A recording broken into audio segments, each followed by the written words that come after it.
오늘 하나님께서 우리에게 주시는 말씀은 로마서 2장 13절로 16절 말씀입니다. 로마서 2장 13절부터 16절 말씀입니다.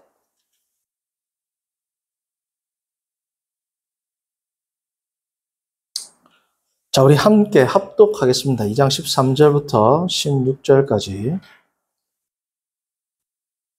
시작. 하나님 앞에서 율법을 듣는 자가 의인이 아니요 오직 율법을 행하는 자라여 의롭다 하심을 얻으리니 율법 없는 이방인이 본성으로 율법의 일을 행할 때에는 이 사람은 율법이 없어도 자기가 자기에게 율법이 되나니 이런 이들은 그 양심이 증거가 되어 그 생각들이 서로 혹은 고발하며 혹은 변명하여 그 마음에 새긴 율법의 행위를 나타내느니라. 곧 나의 복음에 이른 바와 같이 하나님이 예수 그리스도로 말미암아 사람들의 은밀한 것을 심판하시는 그날이라. 아멘. 오늘 이 본문은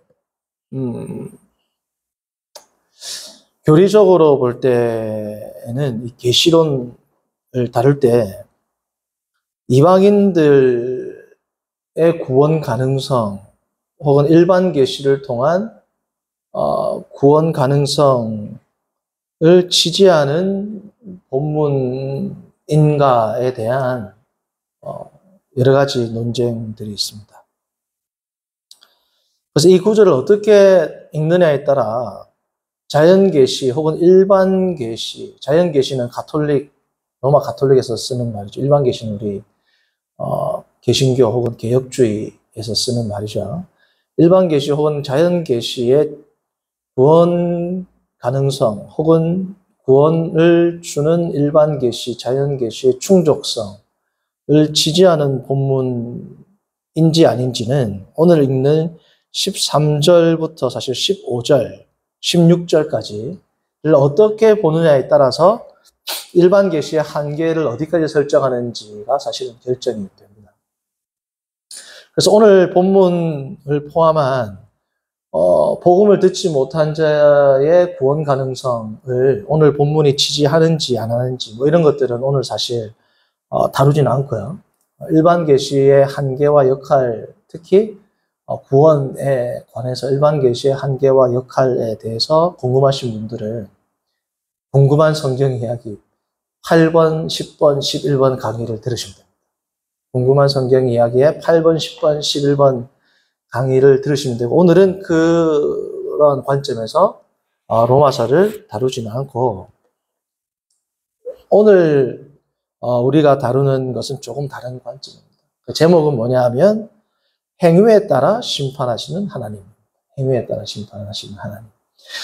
그래서 어느 정도는 봐야 되겠죠. 자, 13절에서부터 16절까지를 이방인의 구원 가능성을 언급한다 혹은 아니다를 결정할 때 13절에서 16절까지에 그것을 결정할 때 중요한 단어 두 가지가 있습니다. 첫 번째는 뭐냐? 이방인입니다. 이방인. 여기서 말하는 이방인이 누구냐 이거죠. 두 번째는 본성이라는 단어입니다. 첫 번째는 이방인, 두 번째는 본성이다. 자, 성도님들 이방인을 세 가지로 볼 수 있어요. 여기서 나오는 이 성경 구절에서 나오는 이방인을 세 가지로 볼 수 있습니다. 첫 번째, 13절을 주목하는 자들은 구원을 받을 수 있는 비그리스도인 이방인을 의미한다. 여기서 이방인. 쉽게 말하면 우리로 말하면 지금 불신자들 있죠. 13절에서 16절은 불신자들을 의미한다라고 주장하는 계층도 있습니다. 13절에 특별히 치중을 해서 이런 자들은 자연계시의 충분성을 논하는 자들이죠.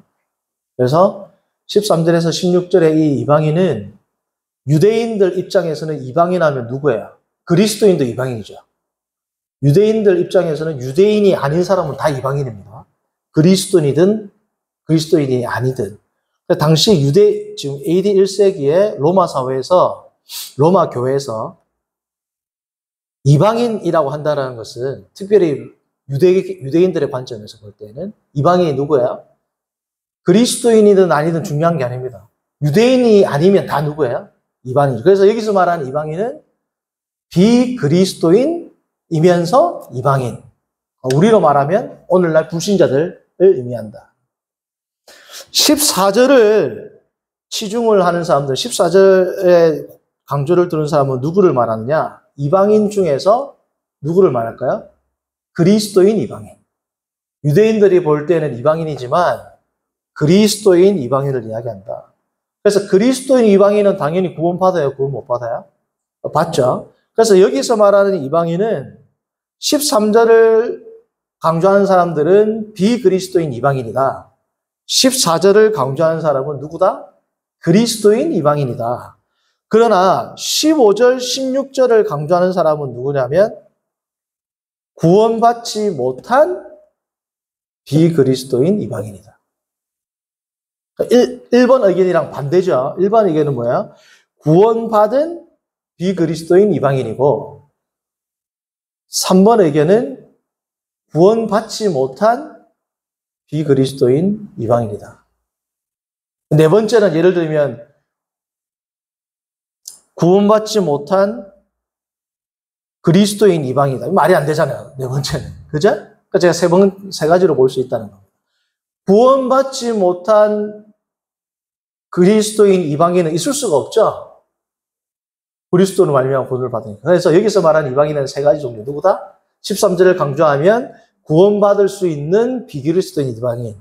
14절에 치중하면 구원받을 수 있는 구원받은 그리스도인 이방인. 15절, 16절을 강조하면 구원받지 못하는 비그리스도인 이방인. 구원받은 그리스도인 이방인은 들어갈 필요가 없죠. 그죠? 그러니까 이 세 가지 중에 하나다는 거. 그렇죠? 자, 그러면 첫 번째. 구원받은 비그리스도인 이방인을 13절에서 16절에서 바울은 의미할까요?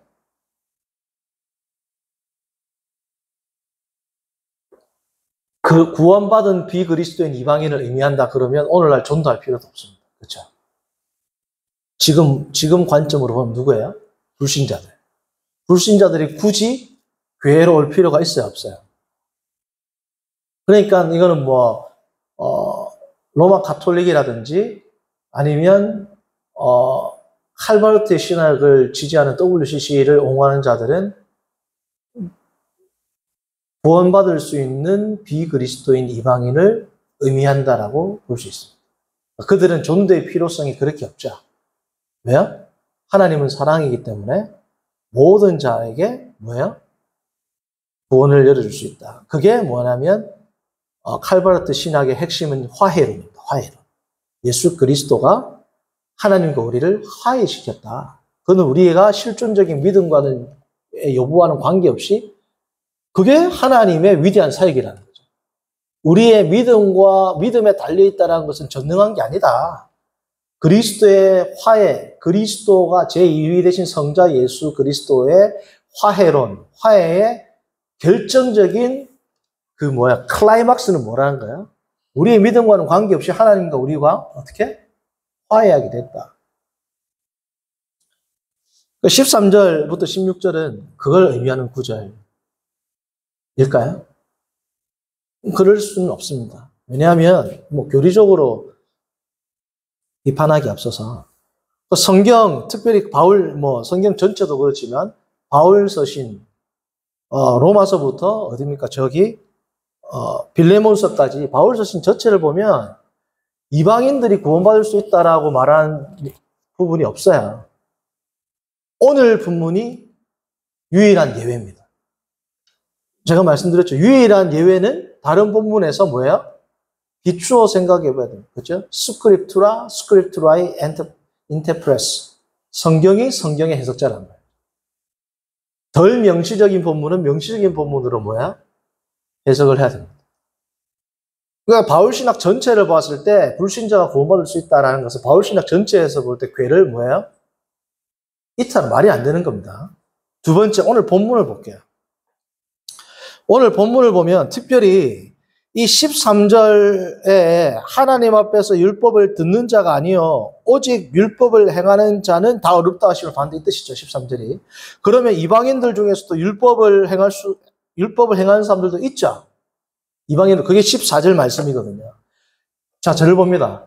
교회 안 다니는 사람도 남을 사랑하는 사람 있어요, 없어요? 교회 안 다니는 사람 중에서도 원수를 용서해 주는 사람 있어요, 없어요? 많죠? 그러니까 13절의 이 말은, 13절, 14절 이 말은 율법이 없어도 본성으로 율법의 일을 행하는 자들이 하나님 앞에서 13절 의롭다 하심을 얻는다라고 분명히 바울이 이야기했지 않느냐. 그러므로 이방인들, 그리스도를 믿지 않는 이방인들에게 구원 가능성을 언급하는 구절이다 라고 이야기를 한단 말이죠. 자, 그러나 본문은 문맥을 봐야 된다. 항상 성경에서 중요한 게 뭐예요? 문맥입니다. 자, 13절, 14절은 어디서 걸려요? 13절, 14절을 결론 짓는 게 15절, 16절입니다. 그렇죠? 자, 15절, 16절에서 특별히 15절에서 중요한 말이 뭐냐면 고발하고 변명한다는 거죠. 고발과 변명. 16절, 이게 언제 일어난다? 마지막 날 심판하시는 그날. 그죠? 하나님이 예수 그리스도로 말미암아 사람들의 은밀한 것을 심판하시는 그 마지막 날, 그날이 마지막 날이죠. 하나님의 심판대 앞에서는, 예수 그리스도의 심판대 앞에서는 예수 그리스도가 백보자 앞에서 우리를 심판하지만 결국은 하나님이 심판한다. 이게 16절입니다. 왜요? 하나님이 그리스도를 통해서 심판한단 말이죠. 그죠? 자, 그러니까 마지막 날에 하나님이 심판하실 때 무슨 일이 일어난다? 우리의 양심에서 우리의 생각들이 서로 한편은 고발하고 한편은 뭐라고요? 변호한다, 변명한다, 변호한다는 겁니다. 자, 그러면 이거예요. 불신자들이 자기네들이 율법을 지켰어요. 본성으로. 하나님 심판대 앞에 딱 섰습니다. 근데 고발을 하고 쉽게 법정 용어예요. 검사가 고발을 하면 변호사가 뭐예요? 변호를 하죠. 지금 그 법정 용어를 쓴 겁니다, 바울이. 자, 그러면 이렇게 볼 수 있는 두 가지로 보. 첫 번째, 하나님이 마지막 심판대에서 더 정확히는 예수 그리스도가 생명책과 행위의 책들을 펴놓고 심판하는 겁니다. 자, 14절 율법 없는 이방인이 본성으로 율법에 뭐라고요? 일을 행할 때에는 이게 헬라어로 보면 율법의 일들을 행할 때 복수란 말이죠. 14절. 그러니까 율법의 일들을 행한다. 율법의 행위들을 행한다. 그러니까 마지막 계시록을 보면 예수님께서 생명책은 단수인데 행위의 책은 행위들의 책, 복수란 말이죠. 그러니까 이방인들이 율법의 행위들, 여러 가지 일들을 했겠죠. 하는데 마지막 심판 때 예수님께서 심판을 할 때 고발을 하는 겁니다. 뭘 토대로? 그들의 양심을 토대로. 자, 예를 들면 이런 겁니다. 자, 16절, 15절 보면 양심이 증거가 된다 그랬죠. 15절. 그리고 14절 마지막 절을 보면 율법이 없어도 자기가 자기에게 뭐가 된다? 율법이 된다고 했죠. 자, 저를 봅니다. 그러니까 자기가 자신에게 율법이 된다는 건 뭐냐면 자기 양심이 율법이 된다는 겁니다. 그죠? 율법이라는 건 뭐냐면 잣대인 겁니다. 잣대. 자기의 양심, 자기 자신이 율법이 된다는 건 뭐냐면 모든 행위는 뭘 토대로 판단해요? 율법으로 판단하죠. 율법에 이렇게 말했는데 너는 지켰느냐 지키지 않느냐 율법이 뭐가 되는 겁니까? 잣대가 된다는 거예요. 그러니까 자기 자신의 양심이 뭐예요? 잣대가 되는 겁니다. 자, 마지막 날 예수님이 이렇게 물어보는 거죠. 너는 예를 들면서 갑이 을을 만났을 때 갑이라고 철수가 예수님 심판대 앞에 섰어요. 철수 네가 영희를 만났을 때 네 마음에 쟤한테 잘해줘야 되는데 사랑해야 되는데라는 양심의 소리를 너는 지켰느냐 물어본단 말이에요. 그럼 철수가 나는 지켰습니다. 난 이야기하겠죠. 그럼 예수님이 또 마음의 소리를 마음에 있는 잣대를 통해서 너는 도둑질 하지 말아야 했는데 도둑질 했느냐 이렇게 물어보겠죠. 나는 지켰습니다 할 거 아닙니까? 자, 그러면 우리가 생각할 때 나는 태어나서 한 번도 양심에 위배되는 일을 한 적이 없다라는 사람들이 있죠. 실제로 법적으로 법이 없어도 사는 사람들이 있죠. 정말 양심에 어긋나는 행동을 안 하는 사람들이 있죠. 자, 그러나 중요한 게 16절 마지막으로 봅니다. 사람들의 뭘 심판한다 그래요? 은밀한 것은 뭐예요? 마음의 숨은 뜻. 너의 마음의 숨은 뜻까지도 네가 다 지켜내냈을 때 예수할 수 있는 사람이 있어요, 없어요? 마음의 숨은 뜻까지도 다 착한 일을 해놨다. 그러니까 그가 예수님 앞에서 자기가 변명을 하지만 예수님은 마음에 숨어있는 생각까지도 알아요, 몰라요? 그거를 끄집어내서 딱 던졌을 때 거기서부터 자유로울 수 있는 사람이 있다, 없다? 없다는 겁니다. 자, 그러니까 13절에 있는 율법을 행하는 자는 결국은 어디에 걸려요? 15절, 16절에 걸린단 말이죠. 그래서 이 사람들은 마지막 심판으로부터 자유로울 수 있다, 없다? 자유로울 수 없다. 두 번째, 여기서 고발하고 변명한다라는 것은 마지막 심판 때 예수님이 신문하시고 그들이 변명한다라는 뜻도 되겠지만 그러한 의미는 사실은 계시록에서 더 강하고 계시록을 보면 행위의 책들을 펴놓고 심판한다는 내용이 나오죠. 오늘 본문은 예수님이 마지막 심판 때 불신자들에게도 심판을 한다라는 걸 제가 부인하는 게 아니고 그렇게 하십니다. 마지막 때 불신자들은 그들의 양심을 따라 우리 주님께서 심판하실 거예요. 그러나 오늘 본문에서 강조는 뭐냐 하면 예수님이 직접 심판하는 게 아니고 누가 누구를 심판한다는 겁니까? 네 양심이 네가 네를 심판하게 된다는 거예요. 자, 그걸 어떻게 알 수 있느냐? 자, 14절 봅니다. 14절. 아까도 말했지만 본성으로 율법에 뭘 할 때? 일들, 복수예요. 타투노무, 율법의 일들, 율법의 행위들이란 복수입니다. 그러니까 그들이 율법의 일들을 행한다 할 때 여기서 말하는 그들은 이방인들을 이야기하겠죠. 자, 그러면 이방인들이 첫 번째 어떤 자로 등장합니까? 14절에서는 율법을 행하는 자들. 다시 말씀드리면 율법의 준행자, 율법을 행하는 주체가 되죠. 이방인들이 맞아요, 아니에요? 율법을 행한다라는 거 할 때 이 사람들이 율법을 행하는 주체가 됩니다. 그렇죠? 근데 율법의 일들이라고 말할 때 율법의 일들, 율법의 행위들이 성도님들 바울이 율법의 행위들이라고 복수를 쓸 때는 거의 대부분 긍정적 의미일까요? 부정적 의미일까요? 부정적입니다. 너희들의 육체의 일들, 율법의 행위들 할 때는 율법을 지키는 거룩한 행위를 말할 때가 아니고 율법을 그들의 인간적인 노력 혹은 그들의 죄악으로 채색한 잘못된 순종으로 나아갈 때 뭐라고 해요? 율법의 행위들이라는 복수를 쓴단 말이죠. 그러니까 율법의 일들, 율법의 행위들이라는 이 말 자체에서 율법은 선하지만 그 율법을 순종하는 이 주체가 되는 사람들은 죄를 짓는 행위라는 것을 더 강조하는 표현이 이 복수 명사란 말이죠. 그러니까 율법의 행위들은 지키면 지킬수록 하나님으로부터 멀어져야 가까워져요. 멀어지는 행위입니다. 그러니까 유대인들이 율법의 행위들로 너희들이 진노를 쌓는다 나오잖아요. 그죠? 율법을 행하면 행할수록 그래서 사도 바울에 보면 율법의 행위들 복수 나올 때는 대부분 부정적이에요. 그러니까 이들은 지금 율법의 일들을 행한다는 건 뭐냐면 본인들이 율법을 행하는 선한 일도 있겠지만 전체적인 뉘앙스는 뭡니까? 본인들이 율법을 행한다고 하지만 그 안에 뭐가 있다? 죄가 있다. 그 우리 정통교회가 이야기하는 거죠. 예수 그리스도를 믿기 전에는 우리의 모든 선한 행위 속에도 뭐가 들어있다? 죄가 들어있다. 그게 보편적인 모든 사람들이 가지고 있는 뭐예요? Total depravity라는 겁니다. 그죠? 전적 타락. 그러니까 전적 타락을 의미하는 강조하는 구절입니다. 그들이 율법의 일들을 행한다라고 할 때 율법의 일을 행하는 것이 하나님의 뜻을 행한다라는 뜻이 아니고 오히려 하나님의 뜻을 반하는 행위들을 한다라는 겁니다. 자, 그러한 일들을 자기네들이 이 땅에서 할 때, 자, 이후에 14절. 이 사람은 율법이 없어도 자기가 자기에게 뭐가 된다? 율법이 된다. 자, 그러니까 한 사람이 있어. 철수라는 사람이 있습니다. 철수라는 사람이 있는데 이 사람이 율법의 일을 행할 때는 뭐예요? 율법을 행하는 주체가 되죠. 행위의 주체.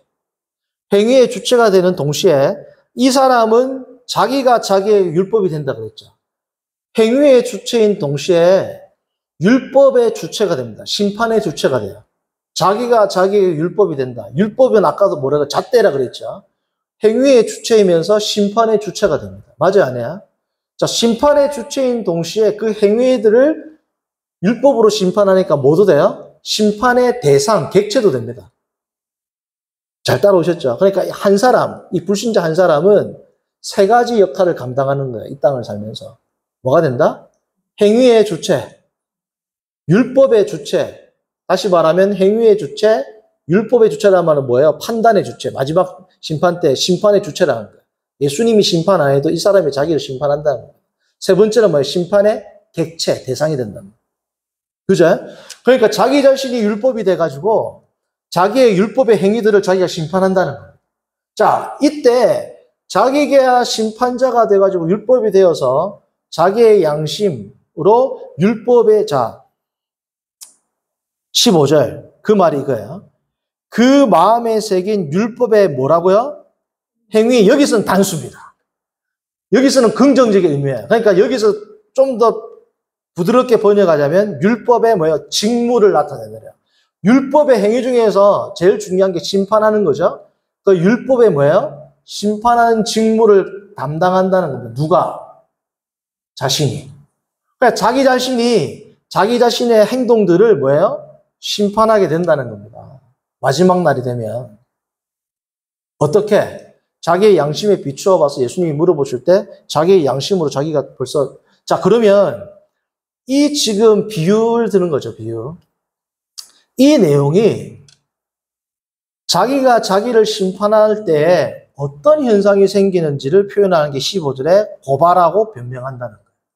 자, 고발하고 변명한다는 것은 자, 저를 보세요. 고발하고 변명한다는 것은 무슨 뜻일까요? 법정에서 피고와 원고가 싸운다 이 뜻입니다. 그죠?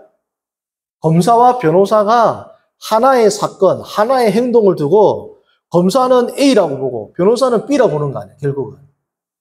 그죠? 우리도 지금 정치 보면 야당 똑같은 사건인데 야당은 이렇게 보고 여당은 이렇게 보잖아요. 핵 폐기물이다. 과학적으로 처리된 오염수다. 다르게 보잖아요. 똑같은 사건을. 다르게 보니까 어떻게 싸운단 말이죠. 그죠? 그래서 고발하고 변명한다는 건 뭐냐면 내가 내가 율법의 주체가 돼서 내 행동들을 내가 판단하고 심판할 때 내 행동이 나의 양심과 부합한다 아니면 못 부합한다 이 뜻이에요. 부합하는 삶을 살았다 아니면 투정하는 삶을 살았다.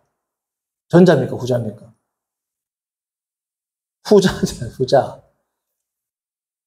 나의 양심과 나의 행위가 부합하면은 고발하고 변명 안 하죠. 고발과 변명이라는 것은 다투는 거라 그랬죠.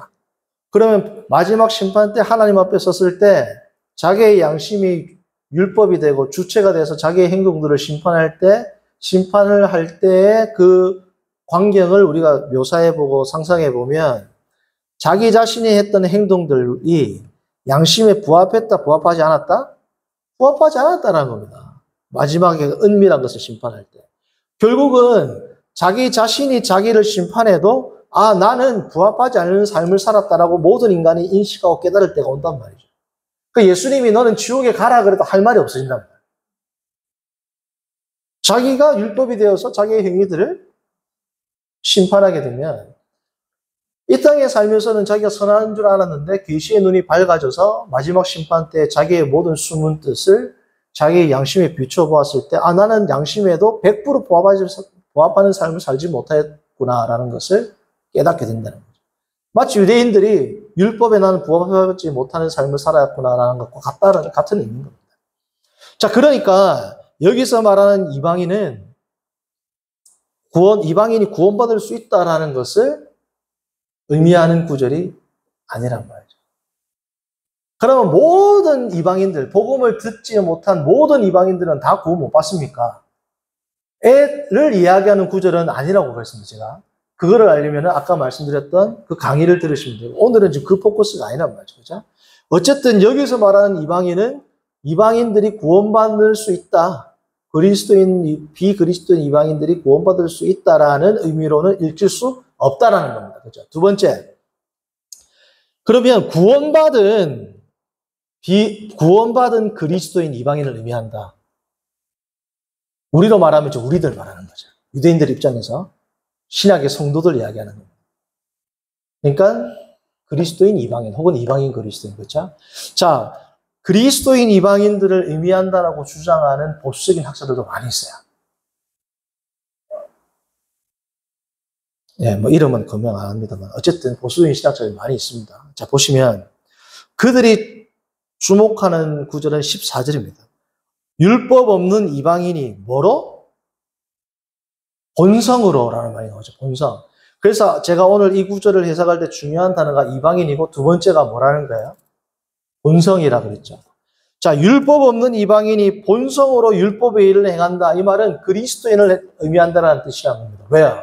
본성이 그리스도를 믿은 것을 통해서 본성이 바뀌었어요? 안 바뀌었어요? 그죠? 자, 정신 딱 차리고, 점심 먹고 나서.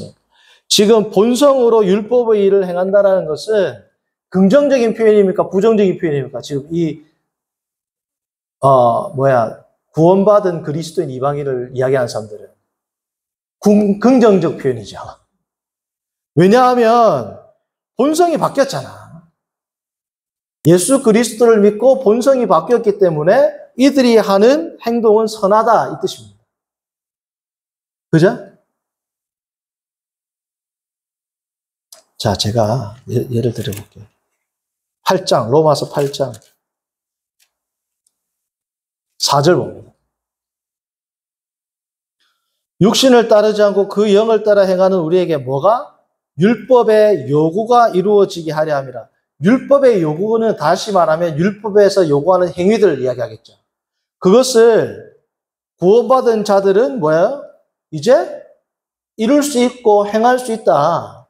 로마서에서 그래서 기록했지 않느냐, 써놓았지 않느냐. 그러므로 지금 13절부터 16절은 예수 그리스도를 믿는 이방인들을 의미한다 라고 주장하는 보수적인 신학자들도 있단 말이죠. 이렇게 보는 것도 큰 무리는 없다.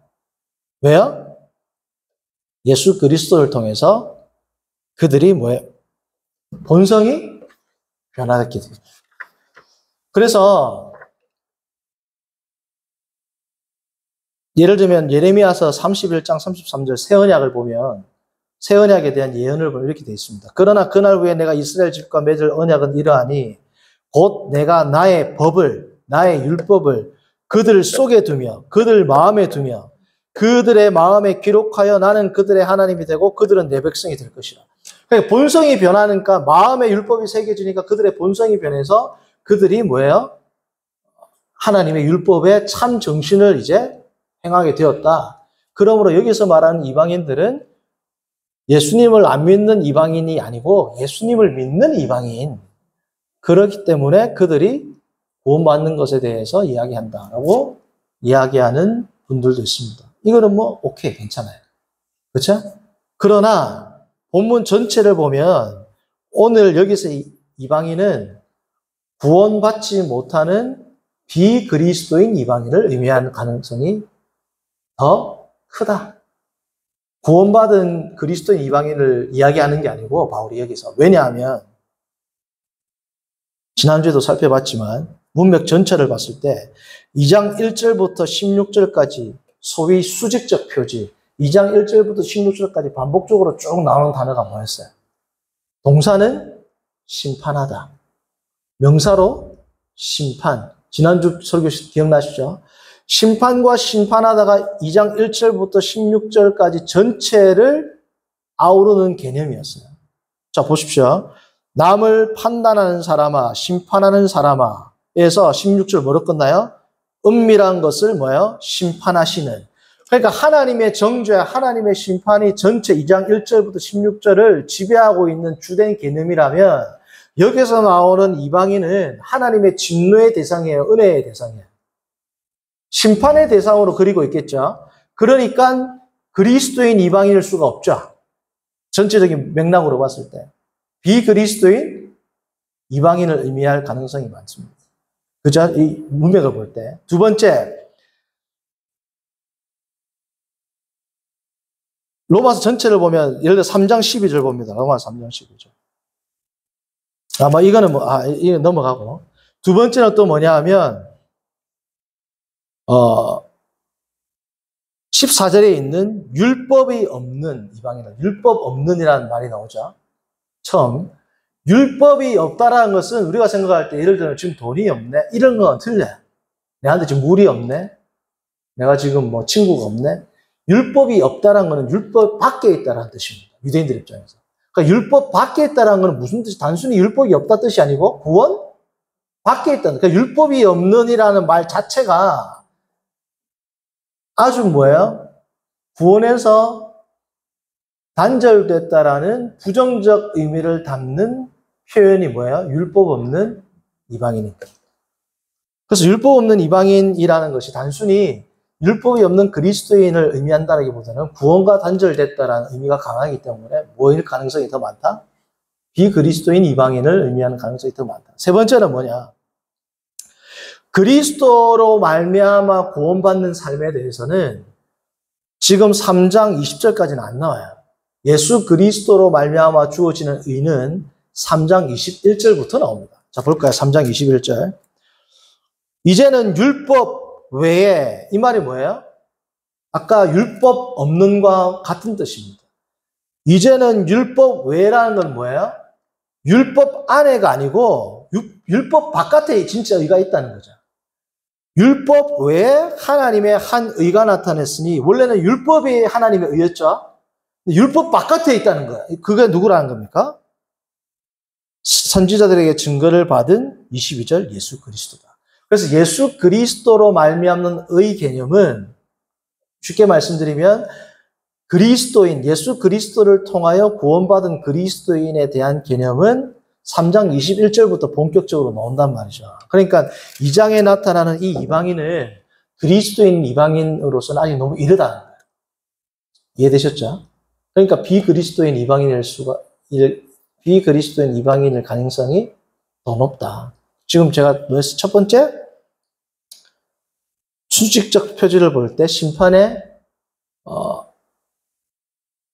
메시지, 심판의 내용이 지배적이기 때문에 여기 있는 이방인은 하나님의 심판의 대상이다. 그러므로 비그리스도인 이방인일 가능성이 많다. 두 번째 뭐라고요? 율법 없는이라는 말에서 여기서 하나님의 진노의 대상을 의미하므로 비그리스도인 이방인일 가능성이 높다. 세 번째는 뭐라고요? 예수 그리스도로 말미암아서 주어지는 이방인들이 받는 그 의는 3장 21절부터 본격적으로 나오기 때문에 2장에서 이 이방인이 그리스도를 믿는 이방인일 가능성은 적다. 까지 이해되셨죠? 네 번째는 뭐냐면 사도 바울이 전체적으로 강조하는 것은 우리의 본성이 바뀌어서 하나님의 율법을 행하고 하나님의 일을 행한다가 아니고 사도 바울의 신학, 특별히 로마서에서 사도 바울이 강조하는 것은 우리의 본성이 바뀌어서 우리가 하나님의 백성의 일을 하고 율법의 일을 행한다가 아니고 바울이 강조하는 건 뭡니까? 성령과 동행해서입니다. 본성이 바뀌어서가 아니고 사도 바울이 즐겨 쓰는 표현, 사도 바울의 신학은 뭐냐면 아까도 봤지만 8장 봅니다. 8장 1절부터 읽어볼게요. 4절까지. 자, 이 문맥을 보시면 당연히 우리 본성이 바뀌죠. 성도님들 예수 그리스도를 믿으면 우리의 본성이 바뀌죠. 그거를 부인하는 게 아니고 사도 바울은 우리가 하나님을 믿어서 우리가 하나님이 요구하시는 그 율법을 행할 때에는 우리의 본성이 바뀐 우리 본성의 힘이 아니고 성령의 힘으로 우리가 그것을 순종할 수 있다가 전체적인 바울 신학의 메시지란 말이죠. 자, 8장 1절부터 봅니다. 그러므로 이제 그리스도 예수 안에 있는 자에게는 결코 정죄함이 없나니 그리스도 예수 안에 있다라는 걸고 뭐냐면 성령과 동행하는 겁니다. 2절. 그리스도 예수 안에 있는 생명의 성령의 법이 죄와 사망의 법에서 너를 해방하였습니다. 율법이 육신으로 말미암아 연약하여 할 수 없는 그것을 하나님은 하시냐니 곧 죄로 말미암아 자기 아들을 죄 있는 육신의 모양으로 보내어 육신의 죄를 정하사. 4절. 육신을 따르지 않고 뭐요? 그 영을 따라 행하는 우리에게 율법의 요구가, 율법의 행위들이 이루어지게 하려 합니다. 그 5절, 육신을 따르는 자는 육신의 일을, 영을 따르는 자는 영의 일. 자, 그러니까 우리가 하나님의 일, 하나님 율법의 정신, 진짜 율법이 말하고자 하는 율법의 요구를 온전히 지킬 수 있는 것은 우리의 본성이 변화된 본성의 힘이 아니고 뭐로 한다? 성령, 본성의 힘으로 한다는 게 로마 카톨릭의 입장입니다. 본성의 변화로 한다는 게. 근데 사도 바울의 전체 신학의 핵심은 뭐예요? 본성이 변화돼서, 맞죠? 우리 본성이 변화된 건 맞지만, 지금도 보세요. 우리가 본성이 변화됐지만 성령을 떠나서 우리가 순종할 수 있어요? 우리가 지금도 은혜를 떠나면 죄를 짓잖아요. 그러니까 사도 바울의 핵심은 뭐냐면, 앞으로 우리가 6장, 7장, 8장을 보겠지만, 구원받은 우리라 할지라도 성령을 떠나면, 지금 이 순간 뭐예요? 육신을 따른단 말이에요. 육신을 따르면 죄를 짓는 겁니다. 구원받은 백성이라 할지라도. 그래서 사도 바울의 강조는 뭐예요? 우리가 율법의 행위를 할 때, 여기서 행위, 사도 바울이 말할 때, 긍정적 의미로서의 율법의 요구로서의 여러 행위들을 할 때에는 성령과 동행할 때 할 수 있단 말이에요. 단순히 본성의 변화로 하는 게 아닙니다. 그게 사도 바울 전체의 메시지란 말이죠. 그러니까 여기서 말하는 본성으로 율법의 예를 행한다 할 때는 그리스도인으로 바뀐 본성을 말하는 게 아니고 그리스도인이 되기 전에 사람들이 가지고 있는 일반 은총에서 나오는 본성을 의미한다. 더 온당한 해석이다 라는 뜻입니다. 그렇죠? 그래서 오늘 여기서 나오는 이방인은 뭐로 보는 게 가장 합당하다? 뭐로 보는 게 합당하다? 그리스도를 믿지 않는 이방인. 그러나 그리스도인을 믿는 이방인으로 보는 것도 까지는 용인할 수 있다. 그러나 그리스도를 믿지 않는 이방인은 절대로, 그리스도를 믿지 않는 이방인이 구원을 받을 수 있다는 것은 절대로 우리가 동의할 수 없다. 라고 이제 정리를 하면 됩니다. 자, 그러면 이제 중요한 거. 그럼 오늘 이 본문의 역할이 뭘까요? 우리는 지금 여기에 나오는 이 이방인은 소위 우리가 말하는 불신자들을 의미하는 겁니다. 유대인들이 볼 때 이방인. 그 중에서도 예수님을 안 믿는 진짜 지옥 백성들, 구원을 받을 수 없는, 지금은 구원 밖에 있는 그 이방인들을 의미하는 거죠. 자, 그러면 여기서 말한 이방인의 정체성은 우리가 지금 확인이 됐죠. 자, 그러면 로마서 2장에서 13절에서 16절까지, 12절에서 16절까지 역할은 뭘까요? 왜 이걸 썼을까요? 그게 중요하죠. 우리가 어떤 이야기를 하면 그 이야기를 한 진짜 목적을 파악해야 되잖아요. 왜 했을까요? 12절입니다. 일단은 보세요. 무릇 율법이 없이 범죄한 자는 율법 없이 망하고 율법이 있고 범죄한 자는 율법으로 말미암아 뭐라고요? 망한단 말이에요. 앞에 망한다를 받는 말이 심판을 당한다. 여기서 심판은 그냥 정당한 심판 이게 아니고 정죄의 심판을 의미하죠. 자, 그러니까 율법이 없는 자가 심판당한다. 당연히 유대인들이 그렇게 생각하죠. 근데 율법이 있는 자들도 율법을 통해서 율법을 말미암아 심판을 받는다라는 건 충격이 아니에요. 지난주 살펴봤죠. 유대인들의 자기 확신 엄청 강했잖아요. 솔로몬의 지혜서에서 나왔잖아요. 그러니까 너희들도 심판의 대상이다라는 것을 강조하기 위해서 충격요법으로 뭘 가져온 거야? 이방인을 갖고 온 거야. 기분 나쁜 거야. 어떻게 기분 나빠요? 유대인보다 훨씬 열등하다고 생각하는 지옥의 땔감인 이방인들도 13, 14 보면 뭐예요? 그들이 율법의 일을 행한단 말이야. 율법이 없어도. 그들이 만약에 가정해보자. 율법이 없다, 그 사람들은. 율법이 없는데 율법을 행한 사람이 있고. 자, 17절 봅니다. 2장 17절부터. 유대인이라 불리는 내가 율법을 의지하며 하나님을 자랑하며 율법의 교훈을 받아 하나님의 뜻을 알고 지극히 선한 것을 분간하는 너희들이 21절부터 나오죠. 도둑질하고 간음하고 하나님을 욕되고 하는 율법을 가지고 율법을 범하는 자들, 간음하고 도둑질하는 너희들이 의롭다 칭함을 받겠느냐? 율법이 없는데도 도둑질 안 하고 간음 안 하고 이 사람들은 너희들이 그렇게 무시하는데 율법이 없는 자들이 율법을 행하고 율법이 있는데도 너희들은 율법을 범하면 하나님 앞에서 누가 의인이지 이거야. 유대인들이 엄청 기분 나쁘겠죠. 너희들은 율법이 있는데 도둑질하지 말아 해놓고 남을 가르치고 그게 남을 가르치는 게 돼. 20절. 어리석은 자의 교사여 어린아이의 선생이다. 이방인들을 너희가 가르치고 율법을 훈계한다라고 말하는 너희들은 율법을 어기고 율법을 전혀 모른다고 하는 오늘 아침으로 말하면 소경과 같은 저들은 오히려 율법을 행한다면 하나님 심판대 앞에서 누가 구원받을까 이 뜻입니다.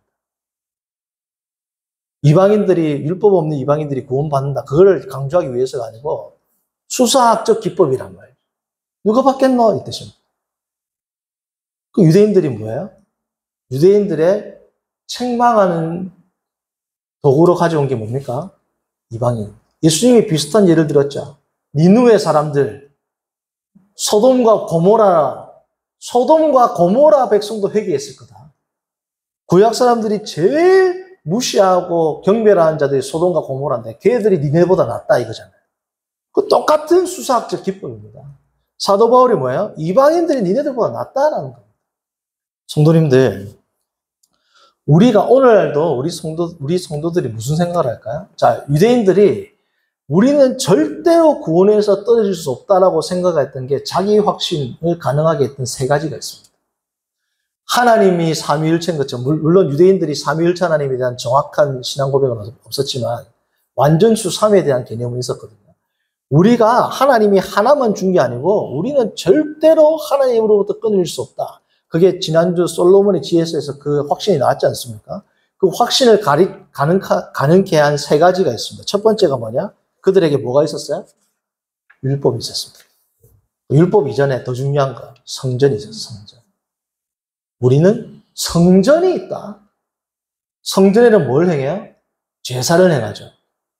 우리가 죄 지어도 제사 딱 하면 싹. 그죠? 율법을 범해도 제사 딱 제사하면 어떻게 돼요? 다 용서해 주죠. 뭘 해도 제사 한번 드리면 끝난단 말이에요. 우리에게는 성전이 있다. 성전에는 뭘 상징해요? 하나님의 통치, 임재, 교제, 용서 다 있단 말이에요. 제사를 통해서. 우리는 성전이 있다. 두 번째 뭐야? 율법이 있다. 지금 로마서 이 당시에는 성전보다 율법을 강조한 이유가 뭐예요? 성전 없어졌죠?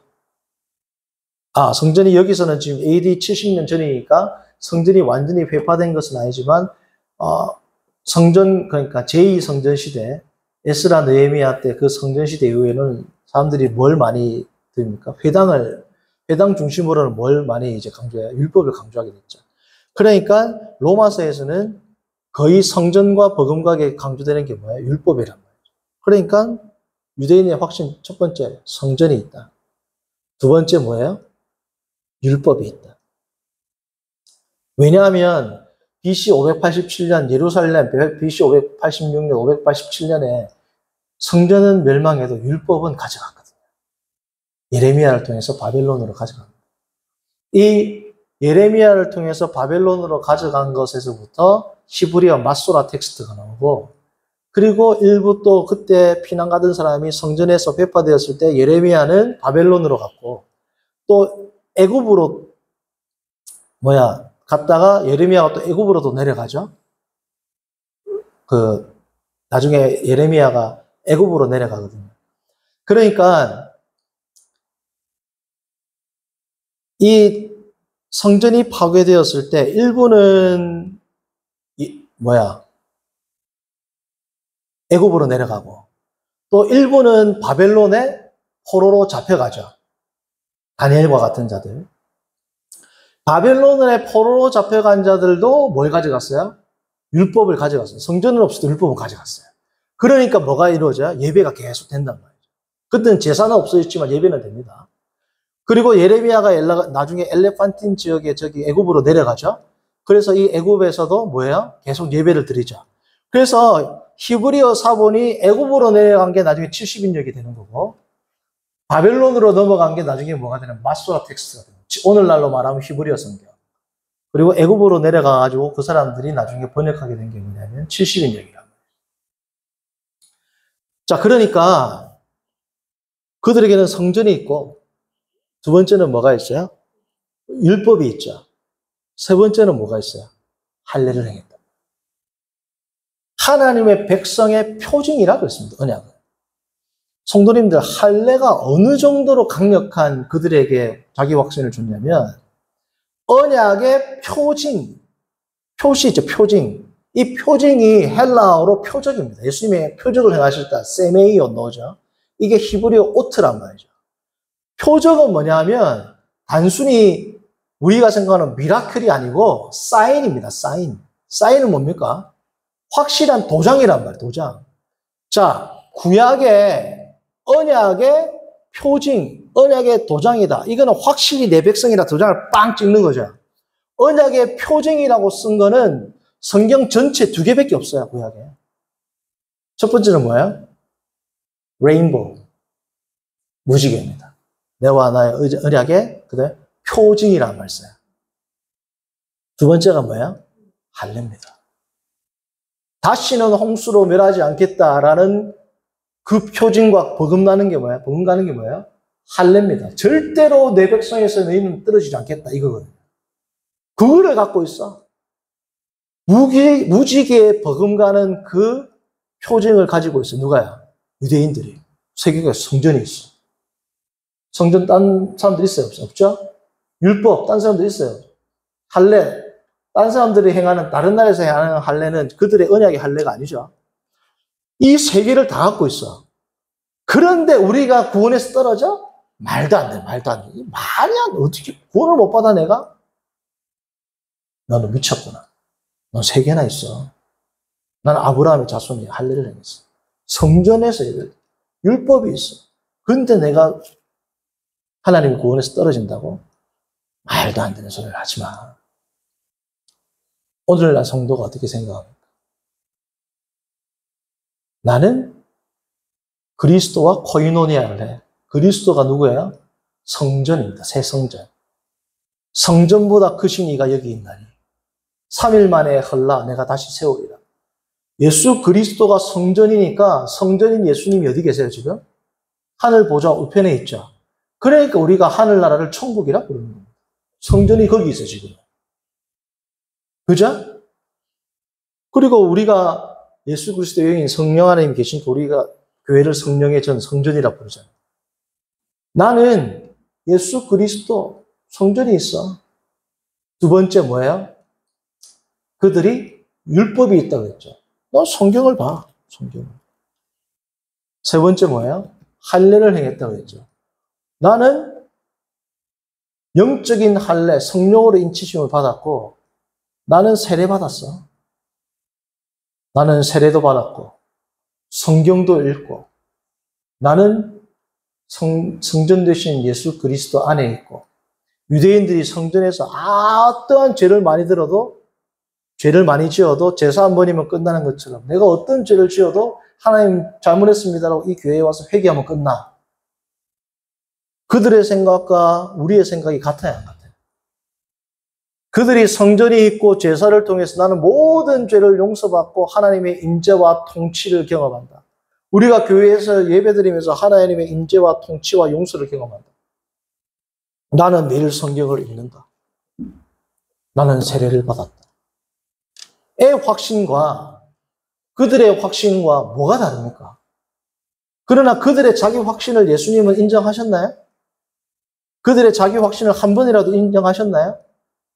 인정 안 하셨단 말이죠. 성도님들, 제가 설교할 때 누누이 강조드리지만 자기 확신과 믿음은 다릅니다. 자기 확신과 믿음은 달라요. 이 세상에 유니콘이 있겠지. 엄청나게 확신 있게 믿어. 그래도 유니콘이 있나요? 없잖아요. 지붕에 물이 샜어요. 자면서 하나님 지붕에 물이 샜지만 하나님의 능력으로 비가 와도 저 구멍에서 비가 안 떨어질 것을 믿습니다. 비 오면 떨어질까요? 안 떨어질까요? 떨어집니다. 자기 확신, 자기 믿음과 실체는 틀리단 말이죠. 성도님들, 이러한 외적인 것으로 우리의 믿음의 본질을 규정해서는 안 됩니다. 바울이 지금 그들을 훈계하고 그들에게 책망하는 건 뭘까요? 이러한 외적인 수단으로 너희들이 언약 안에 있다고 생각하지 마라.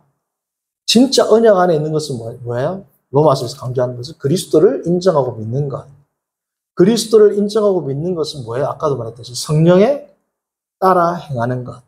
성령을 따라 행한다는 건 뭡니까? 오늘날도 성도들이 아까 보니까 육신을 따라 성도들에게 한 지금 이 편지잖아요. 지금 이 순간도 육신의 일을 따르면 어떻게 돼요? 반드시 죽는다 그럽니다. 우리가 우리의 믿음의 소망과 근거를 외적인 것에서 찾으면 안 되고 오늘도 내가 뭐예요? 성령 하나님과 나는 동행하는가? 그래서 이것을 다른 말로 하면 조금 과격하지만 그래서 제가 오늘 이 제목을 뭐예요? 행위에 따라 심판하시는 하나님.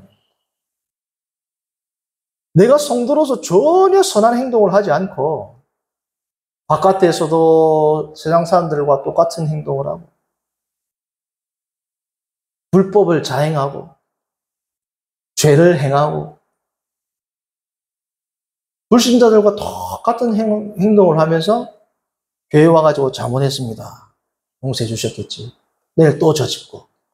그렇게 살면서 나는 교회 안에 있고 성경을 보고 세례를 받았으니까 구원을 받았다라고 생각하지 말아요. 성도님들, 하나님의 심판, 예수 그리스도의 심판을 가장 드라마틱하고 영화처럼 이미지 언어를 써가지고 기록한 성경 가운데 하나가 뭐예요? 계시록이죠. 계시록에 보면 우리가 믿음으로 말미암아 구원을 받죠. 믿음으로 말미암아 우리가 예수 그리스도 안에서 의롭다 칭함을 받죠. 그런데 신기하게도 마지막 심판을 다루는 계시록에는 믿음이라는 명사가 4번밖에 안 나옵니다. 행위는 몇 번 나올까요? 14번 나와요. 거의 4배 가까이 나온다. 믿음이 중요한 믿음이 많이 나와야 되겠죠? 근데 믿음을 판단할 수 있는 외적 기준이 뭐라는 거예요? 자기 확신이 아니에요. 자기가 가지고 있는 믿음 확신이 아니고 너희의 행위를 통해서 믿음이 드러나게 됩니다. 자, 그래서 계시록에는 행위라는 단어가 훨씬 14회 나오고 이 행위라는 단어랑 뒤에 따라오는 게 뭐예요? 자주 나오는 게 내 행위에 따라 네 행위대로 이게 많이 나와요.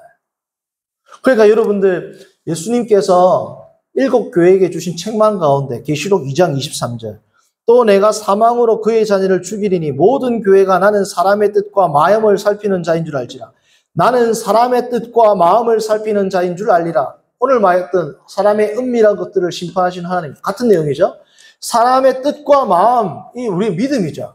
우리의 믿음을 살피는 자인 줄 알리라. 사람의 뜻과 마음을 살피는 자인 줄 알리라. 내가 너희 각 사람의 믿음대로 심판을 이렇게 안 했단 말이죠. 나는 사람의 뜻과 마음을 살피는 자인 줄 알리라. 내가 너희 각 사람의 믿음대로라고 나와야 될 것 같은데 뭐라고 나온다고요? 행위대로 갚아주리라. 너희들의 마음의 뜻과 마음의 생각, 그 믿음은 결국 뭐로 드러난다는 겁니까? 행위로 드러난다. 내가 그거 보고 내가 너희들을 뭐예요? 갚아주겠다. 성도님들은 믿음에 부합하는 행위의 열매들이 있습니까? 그것 없이 자기 확신으로 매일 확신 가운데, 신념 가운데 넘치는 삶은 성경에서 말하는 믿음의 삶이 아닙니다. 바라기는 우리가 늘 성령과 동행하고 믿음에 부합하는 삶의 행위의 열매를 하나님 앞에 올려드림으로 구원받은 백성답게 살아가는 복된 인생들, 복된 성도님들 되기를 바랍니다. 선하신 하나님 아버지, 오늘 주님 앞에 나와 행위대로 심판하시는 하나님이라는 이 말씀을 로마서 2장 13절에서 16절의 말씀을 통해서 살피게 하심을 감사합니다. 우리가 믿음에 대해서 단순한 자기 확신이 아니라 정말 믿음에 부합하는 삶으로 주님께 영광 돌리며 살아가는 복된 인생들 되도록 성도들 되도록 인도하여 주옵소서. 예수님의 이름으로 기도합니다. 아멘.